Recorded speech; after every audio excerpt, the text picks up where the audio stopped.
The myelofibrosis field is moving very fast these days. 6 months ago, we have another good news that Pacritinib was approved as a therapy for patients with myelofibrosis that have a platelets below 50.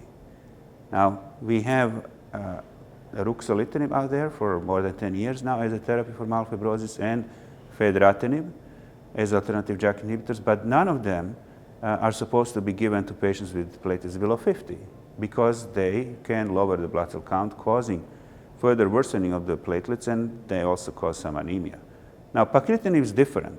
It is not myelosuppressive, so no much issues with anemia or thrombocytopenia, and that's why the value of lowering the spleen and symptoms in patients with platelets below 50 is such a big deal.